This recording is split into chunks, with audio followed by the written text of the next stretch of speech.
गिलहरी और भगवान बुद्ध की प्रेरक कहानी। भगवान बुद्ध आत्मज्ञान की खोज में तपस्या कर रहे थे। उनके मन में विभिन्न प्रकार के प्रश्न उमड़ रहे थे। उन्हें प्रश्नों का उत्तर चाहिए था, लेकिन अनेक प्रयासों के बाद भी उन्हें सफलता नहीं मिली। वे आत्मज्ञान की प्राप्ति के लिए कठोर तपस्या करने लगे, अनेक कष्ट सहन किए, कई स्थानों की यात्राएं की, परंतु जो समाधान उन्हें चाहिए था वह उन्हें मिला नहीं। एक दिन उनके मन में कुछ निराशा का संचार हुआ। सोचने लगे, धन, माया, मोह और संसार की समस्त वस्तुओं का भी त्याग कर दिया, फिर भी आत्मज्ञान की प्राप्ति नहीं हुई। क्या मैं कभी आत्मज्ञान प्राप्त कर सकूंगा? मुझे आगे क्या करना चाहिए? इसी प्रकार के अनेक प्रश्न बुद्ध के मन में उठ रहे थे। तपस्या में सफलता की कोई किरण दिखाई नहीं दे रही थी और इधर बुद्ध ने प्रयासों में कोई कमी नहीं छोड़ी थी। वे उदास मन से इन्हीं प्रश्नों का मंथन कर रहे थे। इसी दौरान उन्हें प्यास लगी। वे अपने आसन से उठे और जल पीने के लिए सरोवर के पास गए।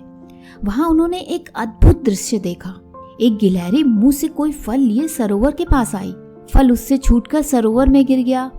गिलहरी ने देखा फल पानी की गहराई में जा रहा है। गिलहरी ने पानी में छलांग लगा दी।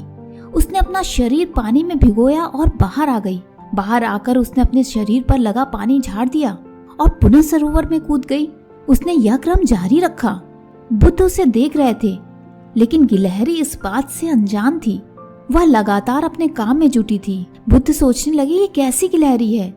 सरोवर का जल ये कभी नहीं सुखा सकेगी। लेकिन इसने हिम्मत नहीं हारी। यह पूरी शक्ति लगाकर सरोवर को खाली करने में जुटी है। अचानक बुद्ध के मन में एक विचार का उदय हुआ। यह तो गिलहरी है, फिर भी अपने लक्ष्य को प्राप्त करने में जुटी है। मैं तो मनुष्य हूँ, आत्मज्ञान प्राप्त नहीं हुआ तो मन में निराशा के भाव आने लगे।